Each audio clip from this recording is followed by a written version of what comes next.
Okay, അപ്പോൾ first എന്ത് ചെയ്യണമെന്ന് വെച്ചാൽ പോയിട്ട് നമ്മുടെ ആൻഡ്രോയിഡ് സ്റ്റുഡിയോ എടുക്കാം. ആൻഡ്രോയിഡ് സ്റ്റുഡിയോ ഇതിപ്പോൾ ഏറ്റവും ലേറ്റസ്റ്റ് വെർഷനാണ്, എല്ലാവരും ഈ വെർഷൻ ആവണമെന്നില്ല. അപ്പോൾ കുറേയൊക്കെ ഓപ്ഷൻസ് നന്നായി വ്യത്യാസം വന്നിട്ടുണ്ട്.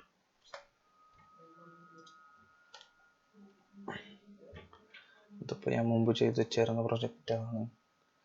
പുതിയ പ്രൊജക്റ്റ് തുടങ്ങുമ്പോൾ അവിടെ ഫയൽ പോവാം, എന്നിട്ട് ന്യൂ പ്രൊജക്റ്റ് അടിക്കാം. എന്നിട്ട് നമ്മൾ എംപ്റ്റി ആക്ടിവിറ്റി എടുത്താൽ മതി, നെക്സ്റ്റ് അടിക്കാം. എന്നിട്ട് ഇവിടെ ചിലപ്പോൾ ഇവിടെ ഡിഫോൾട്ടായിട്ട് കോട്ട്ലിനായി എടുക്കുന്നുണ്ടെങ്കിൽ അത് ജാവ ആക്കിയിടാൻ ശ്രദ്ധിക്കുക. ഇനി ഇതിലിപ്പോൾ ഇവിടെ നമുക്ക് ഇഷ്ടമുള്ള ആപ്പിന് എന്ത് പേര് വേണമെങ്കിലും കൊടുക്കാം. ഇവിടെ അതേപോലെ തന്നെ പാക്കേജ് പേര് കൊടുക്കാം. ഇപ്പോൾ സാധാരണ ഇപ്പോൾ ഓൾറെഡി നമുക്ക് പോലെ വെബ്സൈറ്റ് ഉണ്ടെങ്കിൽ vidyacademy.com എന്നാണെങ്കിൽ com.academy.vidya അങ്ങനെയാണ് പാക്കേജ് നെയിം കൊടുക്കുക. ഒരു പതിവ്, ഒരു സ്റ്റാൻഡേർഡാണ്, അത് കീപ്പ് ചെയ്യാതിരിക്കാം. ഇപ്പോൾ ഇവിടെ ഞാൻ ഇപ്പോൾ മൈ ആപ്ലിക്കേഷൻ തന്നെ കൊടുക്കാം.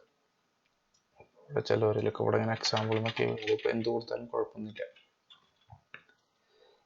ഓക്കെ, ഫിനിഷ് അടിച്ചു. ജാവയാണോ നോക്കണം. ഓക്കെ, പിന്നെ അവിടെ ഒരു മിനിമസ്റ്റിക് എന്ന് പറഞ്ഞിട്ട് സംഭവം ഉണ്ടായിരുന്നു, അത് ബാക്ക് അടിച്ച് നോക്കി കാണും.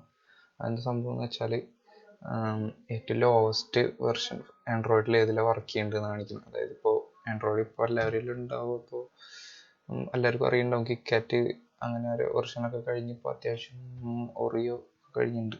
ഒറിയോ അല്ല, ആൻഡ്രോയിഡ് 10 ഇറങ്ങിയിട്ടുണ്ട്. അപ്പോൾ ഏറ്റവും ലോവസ്റ്റ് വർക്ക് ചെയ്യേണ്ട ഫോണാണെന്ന് ചോദിക്കണം. അപ്പോൾ ആൻഡ്രോയിഡ് 5 കൊടുത്തിട്ടുള്ളത്. അത് ചില പുതിയ ഫീച്ചേഴ്സൊക്കെ ആൻഡ്രോയിഡ് പുതിയ ഇറക്കിയതൊക്കെ ഏറ്റവും ലേറ്റസ്റ്റ് വെർഷനിലേ വരുള്ളൂ. നമ്മളത് ആപ്പിൽ യൂസ് ചെയ്യുകയാണെങ്കിൽ അത് ഓട്ടോമാറ്റിക്കായി പറയും നിങ്ങളത് വെർഷൻ കൂട്ടണം എന്നൊക്കെ. അതിപ്പോൾ ജസ്റ്റ് ബേസിക്സിലേക്ക് പോവാം. File open my application. ശരിക്കും അത് ഉണ്ടാക്കി വിടണം, അത് ഓപ്പൺ ചെയ്യണമെന്ന് ചോദിച്ചു വരാറുണ്ട്, അവിടെ കിടക്കേണ്ടത്. ഓക്കെ, ഇതാണ് ഇപ്പോൾ ഉണ്ടാക്കിയ ആപ്പ്. ഇതിലിപ്പോൾ ഇനി എങ്ങനെയാണിത് ഈ ഫയൽ എഡിറ്റ് ചെയ്യുന്ന ഫയൽ എവിടെയെന്ന് കണ്ടുപിടിക്കണം. ഇത് ശരിക്കും നമ്മളിതൊക്കെ ചെയ്യണത് നമ്മളുടെ യൂസർ ഫോൾഡറിൽ സ്റ്റുഡിയോ പ്രൊജക്ട്സ് എന്ന് പറഞ്ഞിട്ടുണ്ടാവും, അല്ലെങ്കിൽ ആൻഡ്രോയിഡ് സ്റ്റുഡിയോ പ്രൊജക്ട്സ് എന്ന് പറഞ്ഞിട്ടുണ്ടാവും. ഇപ്പോൾ ഇതൊക്കെയാണ് ഇതിലിപ്പോൾ ഞാൻ ഉണ്ടാക്കിയപ്പോൾ ഇപ്പോൾ മൈ ആപ്ലിക്കേഷൻ എന്നുള്ള ആപ്പാണ് ഇപ്പോൾ ഉണ്ടാക്കിയിട്ടുള്ളത്. ഇതിനകത്ത് ആപ്പിൻ്റെ അകത്ത്, സോഴ്സിൻ്റെ അകത്ത്, മെയിൻ്റെ അകത്ത്, ജാവയുടെ അകത്തൊക്കെയാണ് എടുക്കുക. ഇതാണ് ഒരു ആക്ടിവിറ്റി, ജാവയുടെ ആക്ടിവിറ്റി. അതിൻ്റെ ലേഔട്ട് ഫയൽ ഈ റിസോഴ്സിനകത്ത്, ലേഔട്ടിനകത്തൊക്കെ. അതിന് ഇതിലെടുക്കുമ്പോൾ ഒന്നുകൂടെ മനസ്സിലാവും. ഇപ്പോൾ ഫസ്റ്റ് ഇവിടെ പ്രൊജക്റ്റ് നിന്ന് എടുക്കുകയാണെങ്കിൽ ആദ്യം ഇതെടുത്തിട്ട് ആൻഡ്രോയിഡിലിടണം. ആൻഡ്രോയിഡിലിട്ട ശേഷം ഇതിപ്പോൾ ഓരോ ഫോൾഡർ ഓപ്പൺ ആക്കണ പോലെയാണ് ഈ ആരോ ക്ലിക്ക് ചെയ്യുമ്പോൾ. ഇതിനകത്ത് ജാവ, ഇതിൽ 3 ഉണ്ട്. ആൻഡ്രോയിഡ് ടെസ്റ്റ് ഒക്കെ ഉണ്ടാകുന്ന പറഞ്ഞിട്ടുണ്ടെങ്കിൽ ടെസ്റ്റ് അങ്ങ് എടുക്കാം. ഇപ്പോൾ ഇതിനകത്ത് കണ്ട, അയ്യോ ഇതിൻ്റെ മറ്റേപ്പാ. ഓക്കെ, ഇതിനകത്ത് ഇതേപോലെ കുറേ ആക്ടിവിറ്റി വരും. അപ്പോൾ ഫസ്റ്റ് ആപ്പിനകത്ത് ജാവക്കകത്ത് നമ്മൾ കൊടുത്ത ആ പാക്കേജിൻ്റെ പേരാണിത്. അതിനകത്ത് ഇപ്പോൾ ഒരു ആക്ടിവിറ്റി, മെയിൻ ആക്ടിവിറ്റി മാത്രമേ ഉള്ളൂ. അത് ഓട്ടോമാറ്റിക് ഉണ്ടാവുന്നതാണ് ഫസ്റ്റ് ഒരു പ്രൊജക്റ്റ് ഉണ്ടാക്കുമ്പോൾ തന്നെ. ഇതിപ്പോൾ അതിൻ്റെ ബാക്ക് എൻഡ് കോഡിങ്. ഇനി അതിൻ്റെ ലേഔട്ട് പേജാണ് ഇവിടെ ഈ റിസോഴ്സ് എന്നുള്ള RES എഴുതിയിട്ടില്ലേ, റിസോഴ്സിൽ ലേഔട്ടിൽ ആ പേജ് കൊടുക്കുന്നുണ്ടാവും. അപ്പോൾ ആ പേജ് ഇവിടെ വരും, ഇത് ഇവിടെ വരും. ഓക്കെ, ഇനി ഇത് ഇവിടുന്ന് ക്ലോസ് ആയി പോയാലും ഇത് നമുക്ക് ഇവിടെ പോയിട്ട് ഇങ്ങനെ എടുക്കാൻ പറ്റണം, അത്രേ ഉള്ളൂ. ഇതിൽ ഡിഫോൾട്ടായിട്ട് ഇവിടെ ഒരു ഹലോ വേൾഡ് ഉണ്ട്. ഈ നീല സംഭവം എന്താണെന്നൊക്കെ ഞാൻ പറഞ്ഞു തരാം. ഓക്കെ, ഇതിപ്പോൾ ബാക്ക് എൻഡ് ആദ്യം ലേഔട്ടിൽ തന്നെ തോന്നാം. ഇത് കൺസ്ട്രെയിൻ ലേഔട്ട് എന്ന് പറയാം. അതായത് ഇപ്പോൾ ഈ നീല വെച്ചിട്ടുള്ള ഇതിപ്പോൾ ഒരു ടെക്സ്റ്റ് വ്യൂ ഇങ്ങനെ നിൽക്കുമ്പോൾ ശരിക്കും ഇത് ഫ്ലോട്ട് ചെയ്ത് കളിക്കും. ഒരു ഫിക്സ്ഡ് പൊസിഷൻ ഉണ്ടാവില്ല, കാരണം പല ഫോണും പല സ്ക്രീൻ സൈസാണ്, അങ്ങനെയൊക്കെ ഉണ്ട്. അപ്പോൾ ഇതിനെ പിടിച്ചിട്ട് നമ്മൾ ഒരു സൈഡിൽ ഒതുക്കി നിർത്തണം. ഇതിപ്പോൾ 4 സൈഡിൽക്കും കൺസ്ട്രെയിൻ കൊടുത്തിട്ടാൽ അത് സെൻറ്ററായിട്ട് നിൽക്കും ഓട്ടോമാറ്റിക്കലി. ഇപ്പോൾ അതിനനുസരിച്ച് ഇവിടെ നമുക്ക് ബാലൻസ് ചെയ്യാം, ഏത് സൈഡിലേക്ക് നിൽക്കണം, ബയാസൊക്കെ കൊടുക്കുക. അപ്പോൾ 15 കൊടുത്താൽ സെൻറ്ററിൽ തന്നെ നിൽക്കും. ഇത് കൺസ്ട്രെയിൻ ആയിട്ട് ഏറ്റവും ആദ്യം എളുപ്പം എല്ലാവരും പഠിപ്പിക്കുക ലീനിയർ ലേഔട്ട് ആയിരിക്കും. ഞാൻ ഈ വ്യൂവിനെ കൺവേർട്ട് അടിച്ച് ലീനിയർ ലേഔട്ട് ആക്കുന്നുണ്ട്. ഓക്കെ, അപ്പോൾ ഇത് ഇവിടെ പോയി ഇടുന്നുണ്ടാവും. ഇനിയിപ്പോൾ എന്തുണ്ടാവും പോണെന്ന് വെച്ചാൽ ഇതിപ്പോൾ ചിലവരിൽ ഇവിടെ ആയിരിക്കും കേട്ടോ ടെക്സ്റ്റ് എഡിറ്റ് എന്നൊക്കെ ഉണ്ടാവും. ഇതിപ്പോൾ പുതിയ വർഷം എല്ലാവരും ഇതിൻ്റെ മേലൊക്കെ ആക്കിയിട്ടുണ്ട് ഈ സംഭവം. ആദ്യം ഇങ്ങനെ ടെക്സ്റ്റ് ഉണ്ടായിരുന്നു, ഇങ്ങനത്തെ ഉണ്ടായിരുന്നു കമ്പോണൻ്റ് ആയിട്ട്. ഇപ്പോൾ രണ്ടും കൂടി ഉള്ളതുണ്ട്. ഓക്കെ, ഇതിലാണെങ്കിൽ ടെക്സ്റ്റ് വ്യൂ ഒക്കെ വേണമെന്നുണ്ടെങ്കിൽ നേരെ ഇങ്ങനെ വലിച്ചില്ല കേട്ടോ. ഇമേജ് വ്യൂ വേണമെങ്കിൽ അങ്ങനെയൊക്കെ ഉണ്ട്. പക്ഷേ ഇവിടെ ആകുമ്പോൾ നമ്മൾ ടൈപ്പ് ചെയ്യണമെന്ന് മാത്രം. ഒരു ഇമേജ് വ്യൂ വേണമെങ്കിൽ ഇങ്ങനെ ഇമേജ് വ്യൂ എന്നൊക്കെ ഇങ്ങനെ അടിക്കണം. ഇവിടെ എന്താന്ന് പറഞ്ഞുതരാം. ഇതിൽ നമ്മൾ ഫസ്റ്റ് മാറ്റിയത് ലീനിയർ ലേഔട്ട്. ഇത് കൺസ്ട്രെയിൻറ്റ് ലേഔട്ട് എന്നായിരുന്നു ആദ്യം. അത് മാറ്റിയപ്പോൾ ലീനിയർ ലേഔട്ട് ആക്കി. ലീനിയർ ലേഔട്ടിൻ്റെ എന്താ പ്രത്യേകത എന്ന് വെച്ചാൽ, നമ്മളിപ്പോൾ ഇതിനകത്ത് എന്തൊരു സാധനം കൊടുത്തിടുമ്പോൾ, അതായത് ഇങ്ങനെ ഇപ്പോൾ ഞാനിപ്പോൾ ഓരോ ബട്ടൺസ് ഇങ്ങനെ കൊടുത്തിട്ടില്ല. ഒരു ബട്ടൺ ഇട്ട് വീണ്ടും ഒരു ബട്ടൺ ഇട്ട്. ഇതിപ്പോൾ എന്തുണ്ടാവണമെന്ന് വെച്ചാൽ നമ്മൾ അടിക്ക് ഇടുമ്പോഴും ഒക്കെ സൈഡിലേക്ക് പോകുന്നുണ്ട്. ഒക്കെ ഇങ്ങനെ സൈഡിലേക്ക് പോകണം. അതാണ് ഈ ലീനിയർ ലേഔട്ടിൻ്റെ പ്രത്യേകത. ഇത് കറക്റ്റായിട്ട് ചെയ്യണം. അതെങ്ങനെ ചെയ്യാന്ന് വെച്ചാൽ, ഇപ്പോൾ ഇതിൻ്റെ ഓറിയൻറ്റേഷൻ എന്ന് പറയുന്നത് ഹൊറിസോണ്ടൽ. അതായത് ഇപ്പോൾ ഒരെണ്ണം ഇട്ടാൽ പിന്നെ വീണ്ടും ഇടുമ്പോൾ റൈറ്റിക്ക് പോവുക. അത് മാറ്റിയിട്ട് നമുക്കിവിടെ ഇതിപ്പോൾ ഇവിടെയൊക്കെ കൂടുതൽ കോഡ് എന്താണെന്ന് വെച്ചാൽ, ഓരോ ടെക്സ്റ്റ് ഇപ്പോൾ ബട്ടൺ 3 ആഡ് ചെയ്തതിൻ്റെ ബട്ടൺ ഇവിടുന്നത് കളഞ്ഞാൽ ഇവിടുത്തെ ഒരു ബട്ടൺ പോകും. ഇവിടെ നോക്കിയാൽ കാണാം, ഓരോ ബട്ടൺ ഡിലീറ്റ് ചെയ്യുമ്പോൾ ഓരോ ബട്ടൺ ഇങ്ങനെ പോകും. അപ്പോൾ ഞാൻ ബട്ടണൊക്കെ തിരിച്ചു കൊടുക്കും കൺട്രോൾ അടിച്ചിട്ട്. ഇതിനകത്ത് നമുക്ക് ഓറിയൻറ്റേഷൻ മാറ്റാം. ഇവിടെ ഓറിയൻറ്റേഷൻ ടൈപ്പ് ചെയ്താൽ വെർട്ടിക്കൽ ആക്കി വെച്ചാൽ കണ്ടോ, നേരെ അടിക്ക്.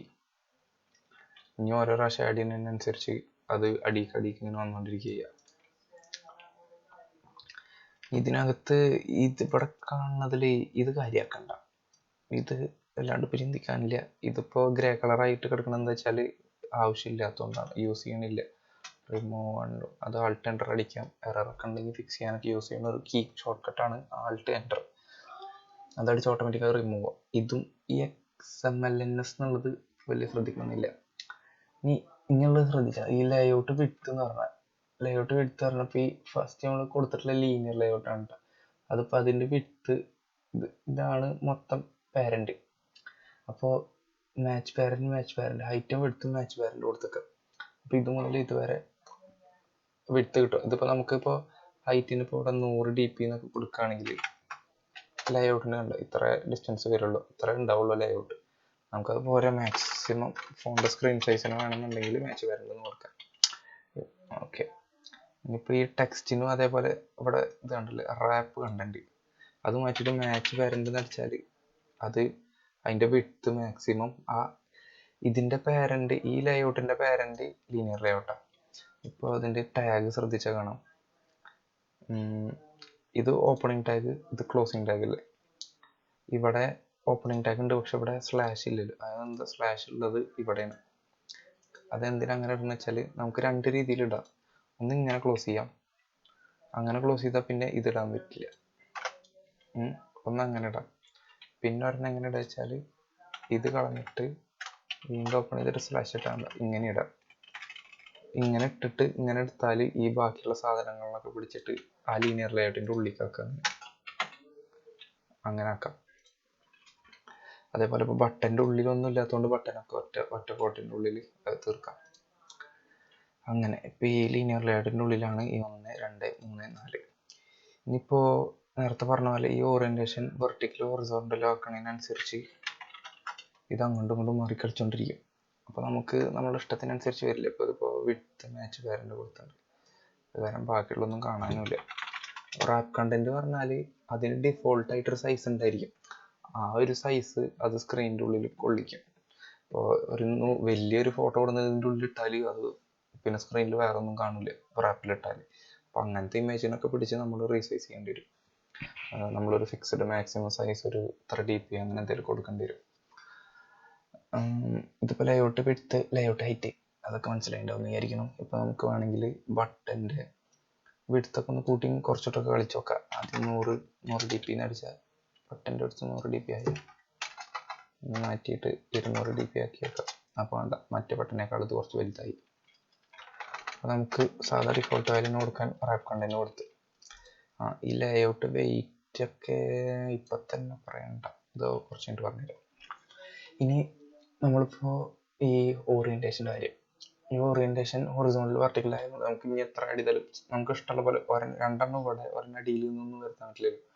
അപ്പോൾ അതിനെന്താ ചെയ്യേണ്ടത് വെച്ചാൽ ഇത് മൊത്തം ഇങ്ങനെ, ഇതിപ്പോൾ മൊത്തത്തിൽ ഹൊറിസോണ്ടലാണ്, നമുക്ക് വേണ്ടത് രണ്ടെണ്ണം ഹൊറിസോണ്ടൽ ഒരെണ്ണം വെർട്ടിക്കലൊക്കെ ആയിട്ട് വേണമെന്നുണ്ടെങ്കിൽ നമ്മളെന്താ ചെയ്യാന്ന് വെച്ചാൽ ഇതിനെ ഞാൻ പിടിച്ച് വെർട്ടിക്കലാക്കി. ഇതിനെ വെർട്ടിക്കലാക്കിയതിന് ശേഷം ഇതിനകത്ത് ഒരു ലീനിയർ ലേഔട്ട് കൂടി ആഡ് ചെയ്തു. അതിനെ വിഡ്ത്ത് മാച്ച് പാരന്റും ഹൈറ്റ് റാപ്പ് കണ്ടന്റും കൊടുത്തിട്ട് അത് ക്ലോസ് ചെയ്തു. ഇതിങ്ങനെ ഇട്ട് എന്നിട്ട് അതിനകത്ത് ഒരു ടെക്സ്റ്റ് വ്യൂയും ഒരു ബട്ടനും അതിനകത്ത് ഇട്ട്. എന്നിട്ട് ഇതിൻ്റെ ഓറിയന്റേഷൻ നമ്മളെന്താ കൊടുക്കാന്ന് വെച്ചാൽ ഇതിൻ്റെ ഓറിയന്റേഷൻ ഹൊറിസോണ്ടലായി കൊടുക്കുന്നതായിരിക്കും. അപ്പോൾ എന്താണെന്ന് വെച്ചാൽ ഈ ലേഔട്ടിൻ്റെ ഉള്ളിൽ ഒരു ലേഔട്ട്, ഇത് അതിന് അടുത്തത് ബട്ടൺ, അടുത്തത് ഈ ബട്ടൺ. അപ്പോൾ ഈ ഒരു ലേഔട്ട് നേരത്തെ ഒരു ബട്ടൺ പോലെ നിൽക്കും, അതിൻ്റെ ഉള്ളിലുണ്ട്. ഇപ്പോൾ ഇവിടെ ഒരു ടെക്സ്റ്റ് വ്യൂ ഉണ്ട്, അതിനകത്തൊരു ബട്ടൺ ഉണ്ട്, അതിൻ്റെ ഓറിയന്റേഷൻ റൈറ്റ് ആണ്. അപ്പോൾ അത് മനസ്സിലായി എന്ന് വിചാരിക്കുന്നു. ഇതിന് തന്നെ കുറേ പ്രോപ്പർട്ടീസ് ഒക്കെ ഉണ്ട്. ഇതിൻ്റെ ഇടയിൽ ഇപ്പോൾ ഇങ്ങനെ രണ്ടും കൂടി തിങ്ങി നിൽക്കുകയാണെങ്കിൽ അതിനിടയിൽ മാർജിൻ കൊടുക്കാം. മാർജിൻ ലേഔട്ട് മാർജിൻ 10 dp എന്ന് കൊടുത്താൽ 4 സൈഡിക്കും 10 dp മാർജിൻ കിട്ടും. ഇങ്ങനെ ഒന്ന് ഒതുങ്ങിങ്ങനെ. പിന്നിപ്പോൾ ലേഔട്ട് മാർജിൻ മാത്രമല്ല, മാർജിൻ ബോട്ടുണ്ട് അടിക്ക് മാത്രം. എൻ്റെ എന്ന് പറഞ്ഞാൽ റൈറ്റിലേക്ക് തന്നെയാണ്. ചില സ്ഥലത്ത് എൻ്റെ ഉപയോഗിക്കേണ്ടി, ചില സ്ഥലത്ത് റൈറ്റ് ഉപയോഗിക്കേണ്ടി വരും. അത് ഇടക്കിടക്ക് മാറാറുണ്ട്. ഉണ്ടെങ്കിൽ തന്നെ അവരിപ്പോൾ ഞാൻ റൈറ്റ് ഒന്ന് യൂസ് ചെയ്താൽ അവർ ഈ മഞ്ഞ കളർ കാണിച്ചിട്ട് പറയും നിങ്ങൾ എൻ്റെ യൂസ് ചെയ്യണതാണ് നല്ലത്. ഇവിടെ വന്നിട്ട് ഇങ്ങനെ ആൾട്ട് എൻ്റർ അടിച്ചാൽ പറയും റീപ്ലേസ്ഡ് വിത്ത് ലേഔട്ട് മാർജിൻ എൻ്റെ എൻ്റർ അടിച്ചാൽ അവരെന്നാക്കി എന്താണ് അത് അവർക്ക് തന്നെ അറിയാം. ഇവിടെ ഈ മഞ്ഞ കളർ എന്താണെന്ന് വെച്ചാൽ ഇതിപ്പോൾ നമ്മൾ ഈ ബട്ടൺ അവിടെ ടെക്സ്റ്റ് ആയിട്ടല്ല എഴുതിക്കണം. ഈ ടെക്സ്റ്റ് കോഡിൽ ഒരിക്കലും അങ്ങനെ ടെക്സ്റ്റൊക്കെ ഹാർഡ് കോഡഡ് ആയിട്ട് ചെയ്യരുത്. അതായത് ഇപ്പോൾ ഈ ബട്ടൺ ഒക്കെ നമ്മൾ റീയൂസ് ചെയ്യണ വാക്കുകളായിരിക്കും. അപ്പോൾ ഫുള്ള് ശരിക്കും നമ്മൾ ഈ ഇവിടെ വാല്യൂസ് എന്ന് പറഞ്ഞിട്ട് സാധനം കണ്ടില്ലേ, ഈ സ്ട്രിങ്സിൻ്റെ അകത്ത് ഇടണം. സ്ട്രിങ്സിൻ്റെ അകത്ത് നമ്മൾ ഇടണമെന്നില്ല. ഇതിനകത്ത് പോയിട്ട് ആൾട്ട് എൻ്റർ അടിച്ചാൽ എക്സ്ട്രാക്ട് സ്ട്രിങ് റിസോഴ്സ് വരും. അത് എൻ്റർ അടിച്ചിട്ട് നമ്മൾ അതിനൊരു വെറുതെ ഒരു ഐ ഡി കൊടുക്കുകയാണ്, ബട്ടൺ തന്നെ കൊടുത്ത് എൻ്റർ അടിച്ച്. ഇവിടെ എന്താ വെച്ചാൽ at string button, at string എന്ന് പറഞ്ഞാൽ സ്ട്രിങ് ഫോൾഡറിൽ ഏതാ ഈ സ്ട്രിങ് ഫയലിൽ ബട്ടൺ. അപ്പോൾ സ്ട്രിങ് ഫയലിൽ ബട്ടൻ്റെ വാല്യൂ വലിയ ബട്ടൺ, മനസ്സിലായില്ലേ? ഇപ്പം ഇതേപോലെ അങ്ങനെ ഓരോ ഇതൊരു ഐ ഡി, ഇത് അതിൻ്റെ വാല്യൂ അത്രേ ഉള്ളൂ. അത് അതിനനുസരിച്ച് ഈ ലേഔട്ടിൽ മാറിക്കൊണ്ടിരിക്കും. ഇപ്പോൾ ഞാനിപ്പോൾ അതിന് ഇവിടെ ബട്ടൺ എന്നുള്ളടത്ത് വെറുതെ ഞാനിപ്പോൾ എൻ്റെ പേര് ഇടണം ആക്കിയായിരിക്കും. അപ്പോൾ ഇവിടെ അതിൻ്റെ പേര് മാറിയിട്ടുണ്ടാവും, കാണാമെന്ന് വിചാരിക്കുന്നു. ഓക്കെ, ഇതാണ് ഏറെക്കുറെ ഇതിൻ്റെ സംഭവങ്ങൾ. ഇനി ഇപ്പോൾ മറ്റേ ജാവയുടെ പേജ് എന്തിനാ വെച്ചാൽ ഇപ്പം ഞാനിത് ഞെക്കി, അത് ഞെക്കുമ്പോൾ മറ്റേത് വർക്ക് ചെയ്യണം അങ്ങനെയൊക്കെ ഉണ്ടാവുമല്ലോ. അതിപ്പോൾ മെയിനായിട്ട് കാണിച്ചു തരാം. ഞാനിപ്പോൾ സിമ്പിളായിട്ട് കാണിക്കാൻ ഇതൊക്കെ റിമൂവ് ചെയ്തിട്ട് ഈ ബട്ടൺസിന് നമ്മൾ ഇതിലേക്ക് കോൾ ചെയ്യണം. അപ്പോൾ എങ്ങനെ കോൾ ചെയ്യുക വെച്ചാൽ ഓരോന്നിനും ഒരു ഐ ഡി ഇടണം. അപ്പോൾ ഇതിൻ്റെ ഐ ഡി ബട്ടൺ ഇട്ടേക്കുക, അല്ലെങ്കിൽ ഞാനിപ്പോൾ മനസ്സിലാവാൻ മൈ ബട്ടൺ ഇട്ടേക്കുക. മൈ ബട്ടൺ ആയിപ്പോയി, മൈ ബട്ടൺ ഇട്ട് ഇവിടെ ടെക്സ്റ്റിൻ്റെ ഒരു ഐ ഡി കൊടുത്തിട്ടില്ല. നമുക്ക് ഐ ഡി അടിച്ചിട്ട് ഇങ്ങനെ അടിച്ചിട്ട് ഐ ഡി അടിച്ചിട്ട് ഇതൊക്കെ ഓൾറെഡി എൻ്റർ അടിച്ചു കൊടുത്താൽ മതി, തന്നെ വന്നോളൂ. സജഷൻ വരും. മൈ ടെക്സ്റ്റിന് കൊടുക്കാം, മൈ ടെക്സ്റ്റ്. ഓക്കെ, ഇവിടെ എന്താ റാപ്പ് കണ്ടന്റിന് എന്തോ 0 dp അത് വെയിറ്റ് കൊടുത്ത കാരണം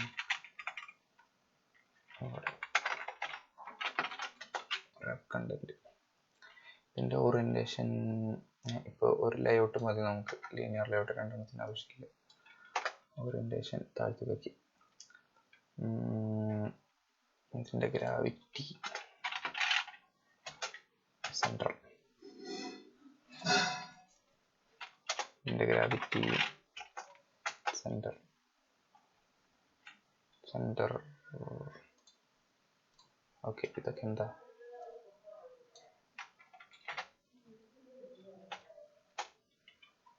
ഓക്കെ. അപ്പോൾ ഈ ടെക്സ്റ്റിന് മൈ ടെക്സ്റ്റ് എന്നും ഈ ബട്ടന് മൈ ബട്ടൺ എന്ന് പേര് കൊടുത്തു. ഇനി ഇത് വർക്ക് ചെയ്യണമല്ലോ. അപ്പോൾ മെയിൻ ആക്ടിവിറ്റിയിൽ പോവും. നമ്മളവിടെ ഇതാണ് ക്ലാസ് മെയിൻ ആക്ടിവിറ്റി. എക്സ്റ്റെൻഡ് എന്നൊക്കെ പറഞ്ഞ് എക്സ്റ്റെൻഡ് ആപ്പ് കോംബ് ആക്ടിവിറ്റി എന്നൊക്കെയാണ്. അത് ആൻഡ്രോയിഡിൻ്റെ സംഭവങ്ങൾ എക്സ്റ്റെൻഡ് ചെയ്യാണ്. ഇൻഹെറിറ്റൻസ് ഒക്കെ പഠിച്ചിട്ടില്ലേ ആ സംഭവം തന്നെ. ഇത് ഓൺ ക്രിയേറ്റ് എന്ന് പറഞ്ഞാൽ ആപ്പ് ഓപ്പണായി വരുമ്പോൾ എന്നാണ്. ഓൺ ക്രിയേറ്റ് ഉണ്ട്, ഓൺ പോസ് ഉണ്ട്. ഓൺ പോസ് എന്ന് പറഞ്ഞാൽ നമ്മൾ റെസെൻ്റ് ആപ്പ് ഒക്കെ അമർത്തുമ്പോൾ ബാക്ക്ഗ്രൗണ്ടിൽ അല്ല ഈ ആപ്പിൽ നടക്കുന്ന ഫങ്ഷൻസ് ആണ് അതൊക്കെ. അപ്പോൾ ഓൺ ക്രിയേറ്റ് എന്ന് പറഞ്ഞാൽ ഇതിപ്പോൾ നമ്മൾ എങ്ങനെ ഉണ്ടാക്കുക വെച്ചാൽ ഓരോ ആൻഡ്രോയിഡ് ആപ്പിൻ്റെ ഓരോ പേജ് ഓരോ ആക്ടിവിറ്റി ആയിട്ട് ഉണ്ടാക്കുക. അപ്പോൾ ഇത് മെയിൻ ആക്ടിവിറ്റി, ഇതൊരു ഒറ്റ പേജിൻ്റെ ഒരു ആപ്പ് എന്ന് വിചാരിക്കും. അപ്പോൾ നമ്മളതിൽ ജസ്റ്റ് നമ്മൾ എന്തൊക്കെ ഉണ്ടാക്കിയിട്ടുണ്ട്, നമ്മളൊരു ബട്ടൺ, ഒരു ടെക്സ്റ്റ് വ്യൂ ഉണ്ടാക്കിയിട്ടുണ്ട്. നമ്മൾ ടെക്സ്റ്റ് വ്യൂ എന്തെങ്കിലും പേരിടാം. ടെക്സ്റ്റ് വ്യൂ തന്നെ സാധാരണ ആൻഡ്രോയിഡിൽ അങ്ങനെ ഇടാറുണ്ട്. ഇതിൽ നോക്കേണ്ടതെന്ന് വെച്ചാൽ ഇത് ക്യാപിറ്റൽ ടി, അതായത് അത് കീവേഡാണ്. ഇത് നമുക്ക് യൂസർ ഡിഫൈൻഡ് വേരിയബിൾ ആണിത്. അതായത് ഇപ്പോൾ ഇവിടെ എൻ്റെ പേര് ഇപ്പോൾ ഹാഷിം ഇട്ടാലും കുഴപ്പമില്ല, മനസ്സിലായില്ലേ? മറ്റോടത്ത് ടെക്സ്റ്റ് വ്യൂ തന്നെ ഇടണം. ഇപ്പോൾ ഞാനിപ്പോൾ ടെക്സ്റ്റ് വ്യൂ ടി എന്ന് ഇടാം. Text view t equal to text view t എന്ന് ഇടാൻ പാടുള്ളൂ. മറ്റേ ഡിഫൈൻ ചെയ്യണത് ഇതിൻ്റെ അകത്താക്കാം. എന്നിട്ട് t equal to find view by I ഡി. ഈ ഒരു മെത്തേഡാണ് ഫൈൻഡ് വ്യൂ ബൈ ഐ ഡി എന്ന് പറഞ്ഞാൽ ഈ വ്യൂവിനെ നമ്മൾ പോയി കണ്ടുപിടിക്കണം. അതായത് ഇത് ജാവ വേറെ പേജാണ്, ഈ ലേഔട്ട് വേറെ പേജാണ്. ഇവിടെ ബട്ടൺ ഇട്ടുള്ള കാര്യമൊന്നും ജാവക്ക് അറിയില്ല. അപ്പോൾ ഈ ബട്ടൻ്റെ പേരെന്താണെന്ന് നമ്മൾ ഐ ഡി ആയിട്ട് കൊടുത്തിട്ടുണ്ട്, എന്ത് മൈ ബട്ടൺ. അപ്പോൾ ഇവിടെ ആണെങ്കിൽ മൈ ടെക്സ്റ്റ് എന്ന് കൊടുത്തിട്ടുണ്ട് ടെക്സ്റ്റിന്. അപ്പോൾ നമ്മൾ ഈ ടെക്സ്റ്റ് ഫയലിന് 2 ബട്ടനും ഉണ്ടാക്കിയിട്ടുണ്ട്, BOTTON ബട്ടൺ ബി. ഇവിടെ റെഡ് കളർ വന്നിക്കണം. എന്താ വെച്ചാൽ നമ്മൾ ശരിക്കും ഇമ്പോർട്ട് ചെയ്യും ഓരോന്ന്. നമ്മൾ സാധാരണ ജാവ കോഡിങ് ചെയ്യുമ്പോൾ ആണെങ്കിൽ ഇമ്പോർട്ട് എന്ന് കണ്ടിട്ട് അടിക്കണം. ഇതിപ്പോൾ ഇൻ്റലിജ് ആയതുകൊണ്ട് ഭയങ്കര സ്മാർട്ടാണ്. നമ്മുടെ ആൾട്ട് എൻ്റർ അടിച്ചാൽ ഓട്ടോമാറ്റിക് അവിടെ ഇമ്പോർട്ട് ആവും. ആ ഒരു തെറ്റുള്ളതൊക്കെ അവർ തന്നെ കാണിച്ചിരും. അപ്പോൾ ബട്ടൺ ബി ഡിഫൈൻ ചെയ്തു.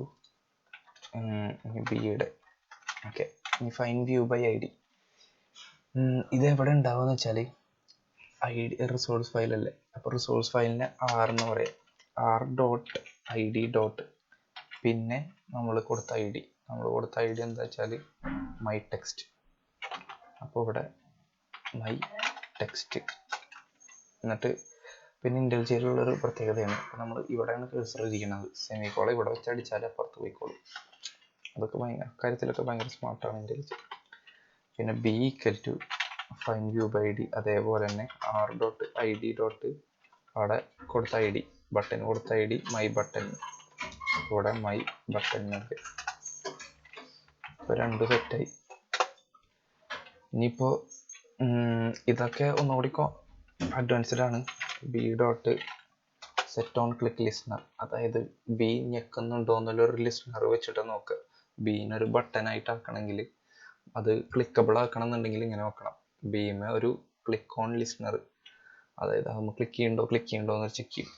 അത് ചെക്ക് ചെയ്തിട്ട് equal to new click on click listener. O capital അടിക്കണം, C ക്യാപിറ്റൽ അടിക്കുക, L ക്യാപിറ്റൽ. അപ്പോൾ ഇങ്ങനെ എൻ്റർ അടിച്ച് ഓട്ടോമാറ്റിക് അവിടെ വരും.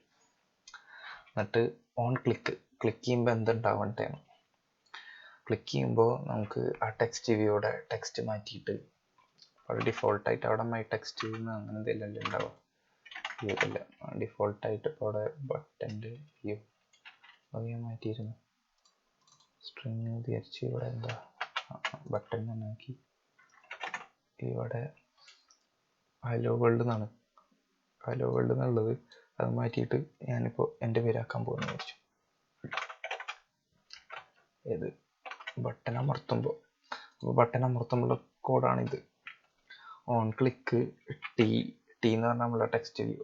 ആ T.set text equal to Hashim. കഴിഞ്ഞു. ഇപ്പോൾ ഇവിടെ ഈ മഞ്ഞ കളർ എന്താണെന്ന് വെച്ചാൽ ഹാഷിം ഇതേമാതിരി സ്ട്രിങ് ആക്കി എഴുതാൻ പാടില്ല, അങ്ങനത്തെ ഒരു സംഭവമാണ് എക്സ്ട്രാക്ട് സ്ട്രിങ്. അപ്പോൾ അതിങ്ങനെ ഹാർഡ് കോഡ് ചെയ്തുകൊണ്ട് വലിയ കുഴപ്പമൊന്നുമില്ല. എററല്ല, വാണിംഗ് ആണ്, കുഴപ്പമില്ല. alt enter അടിച്ചാൽ വരേണ്ടതാണ് സ്ട്രിംഗ് സോഴ്സ് വരുന്നില്ല.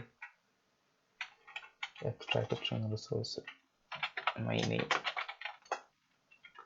r.string.myname, അതായത് പി സ്ട്രിങ്സിൽ അത് വന്നിട്ടുണ്ടോ my nameൽ ആവശ്യം വന്നിട്ടുണ്ട്. അത്രേ ഉള്ളൂ. ഇപ്പം എന്തുണ്ടാക്കി, ഒരു ടെക്സ്റ്റ് ഉണ്ടാക്കി, ഒരു ബട്ടൺ ഉണ്ടാക്കി. ബട്ടൺ ക്ലിക്ക് ചെയ്യുമ്പോൾ സെറ്റ് ടെക്സ്റ്റ് ഇത് നമുക്ക് റൺ ചെയ്ത് നോക്കാം. ഇതിലിപ്പോൾ ഞാനൊരു എമുലേറ്റർ കയറ്റിയിട്ടുണ്ട്. എമുലേറ്റർ അല്ലെങ്കിൽ നമ്മളെ ഫോണ് കണക്ട് ചെയ്യാം. ഫോൺ കണക്ട് ചെയ്താൽ ഫോണിൽ കാണാം. എമുലേറ്റർ ആണെങ്കിൽ ഇതിലൊരു വെർച്വൽ ഫോൺ കിട്ടും. അത് ഒരു അത്യാവശ്യം നല്ല റാമൊക്കെ ഉള്ള ലാപ്പിലാണ് നടക്കുള്ളൂ, അല്ലെങ്കിൽ ആകെ ഹാങ് ആവും. ഓൾറെഡി ആൻഡ്രോയിഡ് സ്റ്റുഡിയോ റാം 4 എടുക്കും. ഒരു റാം 4 കൂടുതലുള്ള ലാപ്പിലായിരിക്കും എമുലേറ്ററൊക്കെ നടക്കുള്ള മര്യാദക്ക്. 4 തന്നെ മിനിമം ആൻഡ്രോയിഡ് സ്റ്റുഡിയോ റൺ ചെയ്യാൻ വേണം. ഇതിനകത്ത് ഇപ്പോൾ 8 GB റാം ഉണ്ട്. ഓക്കെ, ഇതിപ്പോൾ ഓണായി വരുന്നു.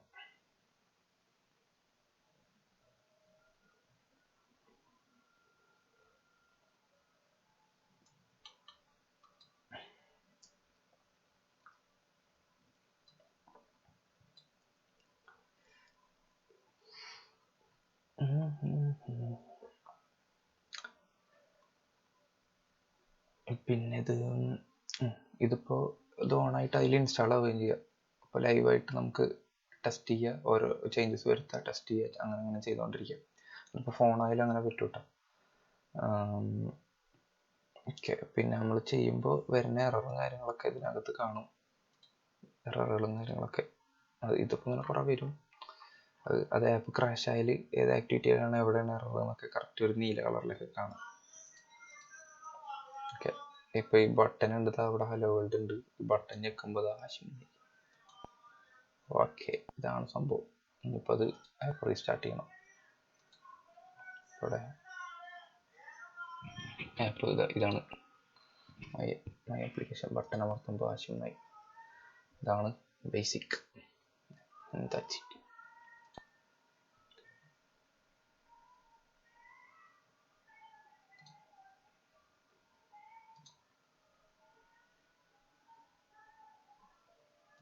അപ്പോൾ ഉണ്ടെങ്കിൽ അതിനനുസരിച്ച് ഇടാം. അപ്പോൾ താങ്ക്സ് ഫോർ വാച്ചിങ്.